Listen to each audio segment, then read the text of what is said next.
Do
you have anything to add? Any questions? Have we? No, yeah, you've covered it all. I was going to ask about CARICOM actually, but you covered it. Yeah. What? You covered He's it. covered it. He's covered it. Oh, fantastic. Well, yeah, we're good at what we do, Maria. We're good at what we do. I wanted to then go, so we talked about the change and adapt. So how can we now move to innovation and prospering? Could we just review that? So how can, if there are people that want to, for example, I want to go to Barbados, I want to be independent, I want to have a piece of land where I could grow some crops.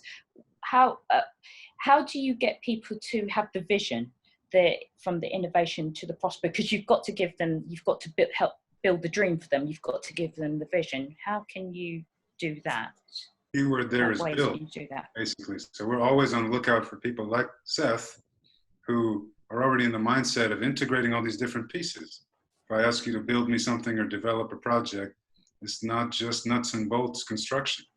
He's thinking about water and energy and sustainability and ancillary industries and making it very well integrated. And that's the key for anyone building a new house or a new business, to do it with a future mindset. Right, Seth? Yeah, exactly. And I think everyone has to obviously take money and economics into consideration. So when you start to see that, hold on, actually, this is something that's going to affect my pocket, economics will always, once it works better than the old system, that's going to be our evolution. So it's going to be a natural progression, I believe. Mm-hmm. And what's the costs sorry, Ralph, what are the costs involved? Do you need a lot of disposable cash, or are there incentives to help people go out to the Caribbean, invest in the Caribbean? Well, from our company standpoint, our policy is to partner with local interests in every island that we're building a farm. All right. Mm-hmm.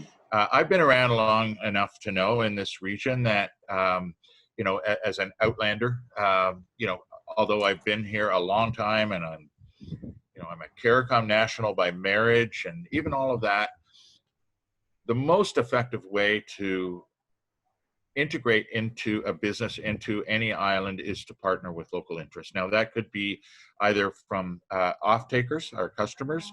It could be people like Seth, who have considerable construction experience, and it can help us with the infrastructure and all of that, land identification. Or it can be a capital investment partner, or a combination of all of those. And all of our partners now are in that category.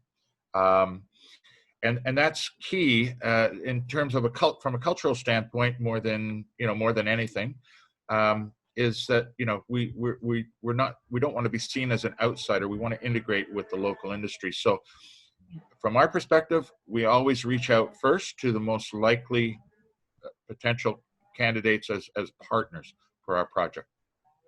Mm-hmm. That sounds good. Seth, have you anything to add to that? Yeah, well, I think what Ralph's saying completely makes sense, because on nearly all of the islands, there are very qualified people that can get the work done, the plumbing systems, the electrical, we have those available. So it's really just to bring it together. and make it happen. And it will happen inevitably. It's just how long it really takes for us to get going. And how long do you think it could take, the joined up thinking that we start a new system and people are doing, you know, synergy? How long do you vision this will take? Personally, I think particularly with the issues we're having with ports currently being very slow due to the shutdown, it's going to start moving. Well, it's going to have to start moving faster. To put an exact timeline to that, I think it's going to be a really long-term ongoing process over the next 5 to 10 years that will continue. Precisely. But there's opportunities, obviously. Sorry, Tracy. No, I agree with him. The next decade, we're likely to see a big paradigm shift because of experiences like this pandemic, basically just kind of highlighting the need and urgency for some of these moves and transitions into, you know, different forms of energy and agriculture and building and everything. It's now or never. And so it will be unrecognizable in 10 years, I think, for the better. And hopefully that will also include some of the local tastes going away from the imports. Like, you know, I see far too many McDonald's and Wendy's on some of these islands that just don't need to be there. And it's the locals using them. But if they are encouraged to take pride in their own culture and environment and with a kind of strategic, concrete plan to make use of it and share it profitably, then it will be a major upheaval. That's so important, because over here there's so many jerk stations, quesadilla stands, tortilla stands, curry stands, you know, popping up everywhere, because people over here, the UK, is all about diversity, and there are issues to that, but there's so much going on about food culture and opening it up. So really, we need to transfer that excitement about food and being autonomous. We need to transfer that to the Caribbean mindset and parts of Latin America as well. For example, Natasha, I come from Lebanon. It's a tiny country. It doesn't have a lot of leverage. It's been occupied and invaded by everybody, colonized by everybody. And I tell when I meet other people from small colonized nations, I tell them, listen, if someone came to take over your country, it's because it's nicer than theirs. And you have more to offer. So be proud of it and learn how to take control of it. And remember that, you know, nobody comes to your country to stay at the Ritz-Carlton and eat McDonald's. It's you have power that you need to leverage. Yes, absolutely. Are there any other points? Because I think, Maria, we have to get the chaps on back again to do a part 2, you know, a few weeks or months on, just to see where you are, and that will be really interesting. But any other points you want to add before we wrap up this conversation? Well, just to answer your last question, from our point of view, our company expects that we will have our first 3 farms operating in Puerto Rico, Anguilla, and Trinidad within the next few months.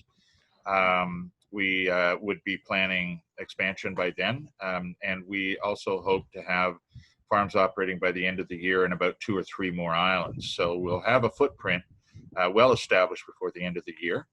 And we'd love to come back and talk to you about and give you a tour of the first farm. I think that would be an interesting next session. And Barbados is included in all of us. Yeah, is Barbados part of that? We're talking to some people in Barbados right now, and which is how I came to meet Seth, actually. So no, it's going to be good. I think I may have to do that in person, Ralph and JC and Steph. Yes, I don't think we could do this remote camera work. I think we have to. We even have some indirect interest from the Rihanna camp in our project in Barbados, and she is, you know, she's a huge supporter of Barbados. So. Yes, but also support unknown artists as well, because that's really important. Like myself, we need independent projects. So I will definitely be speaking to you about any future projects, because I think it can be captured so well on film, and people, you can share it so easily when you have a film or you have a series of episodes that people can really invest in. You've got to kind of prime people to get them invested in it with their hearts and their minds. And then people do want change. So so yes, that's something I'm going to do in person with you. But with that being said, any other business, Maria, before we close up? No, that's it. Yeah, that's it. Basically, I think it's been great. Yeah. Everybody can contribute to this. So Natasha and Maria, thank you so much for letting us use your audiences, and basically just let everyone know that if they believe in the same things that we do, they can help out. A good example is some of the farms in Denver, where I was living before this, allowed musicians like rappers to come in and film their music videos in a hydroponic farm. Instead of dishing out cash, they're throwing seed packets out, you know, really glorifying this. It's so. Oh, no, one last thing I want to ask JC is about, and we'll probably come back on to speak to you about it in more detail, but it was the medical cannabis, because this is quite important now, and CBD. Where are you at this stage in the game? We're in the planning phase of a lot of projects in the Caribbean and elsewhere, but we're talking about the Caribbean right now. Basically, there's a large opportunity with the emergence of legal markets and the potential to export to some of these places with high demand. The Caribbean and places like that, some African countries as well, and Asian, have potential to grow very high quality product at very low costs. Something impossible in Canada and Europe and the US and things like that.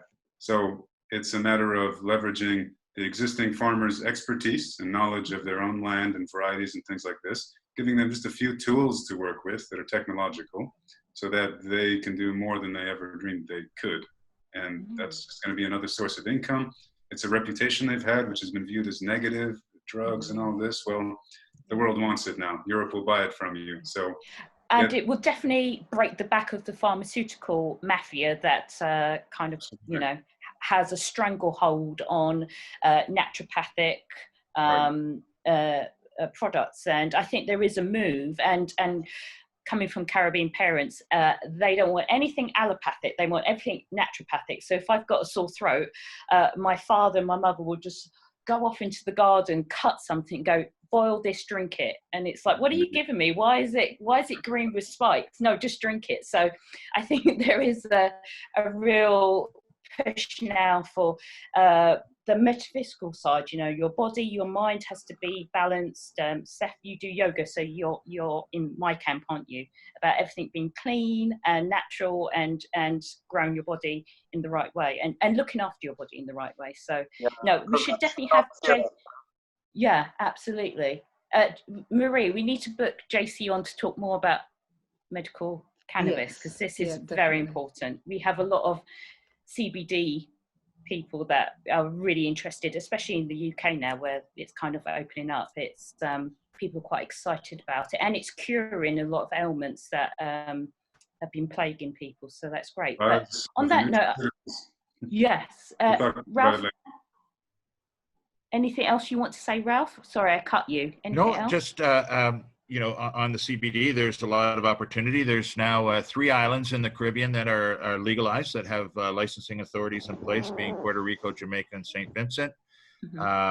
Barbados is very actively looking at it, Trinidad, St. Kitts, St. Lucia. So it's moving across the region, and it does hold a lot of opportunity. The horticultural aspects of marijuana and hemp production here are very good.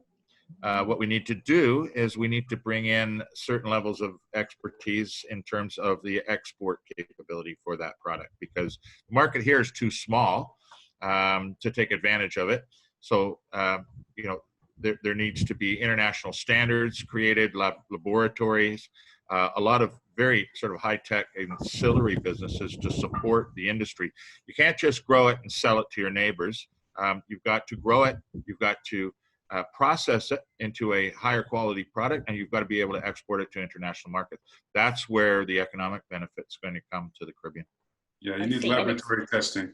Yeah, and it's got to be clean as well, yeah? Exactly. That's the physical protections, and you certify the fact with the laboratories that are local, and then you can meet the standards of who you're selling it to. Okay, and that will be bringing in maybe like the research capabilities of universities, or private and public laboratories. So it's really interdependence of different companies and sectors. Yeah, greater and good. you know, once our food farm is operational, I mean, it's a natural flow for us to move into cannabis production on the site as well. Very good. I will be probably one of those users of CBD because I think it's really positive. Yeah, absolutely. But thank you so much. Thank you all. It's been a really fascinating conversation, hasn't it, Maria? I've learned so much. I was making notes. It's been really good. Any lasting words, Maria? No, I mean, I got quite a lot of information. I've scribbled down a ton of notes. You're making lots of notes. Yeah, on top of my research as well. Yeah, for the next we'll definitely do another roundtable to see where you are in the next few months, and definitely be coming out in person. But to end things, thank you so much to Seth. Thank you so much from Barbados for your contribution. Thanks, guys. It was good talking. Appreciate it. Yeah, don't sign off yet. Thank you to Ralph and JC. It's been so fascinating. I've been wanting to meet Ralph and JC for so long. So I saw you on LinkedIn. You always have such fascinating posts, and you're always giving a very critical perspective to things that people post, and they're not really thinking about it. And Ralph I like the way you say, you always, question things like, is this the right thing to do? So I was really excited to meet you. So thank you so much. And JC, your last video, I thought you should do voiceovers. You've got a fantastic voice. I might actually get you to do some voiceovers on my films. If farming doesn't work out. Yeah, well, there's always a job for you doing voiceovers. So thank you so much for your participation. Don't sign off. I'll just stop the video and then we'll just do a roundup. But for now, thank you so much, and we'll be sharing this with our audience very soon. So thank you so much, guys. I'm going to shut off the video. Bye. Okay, so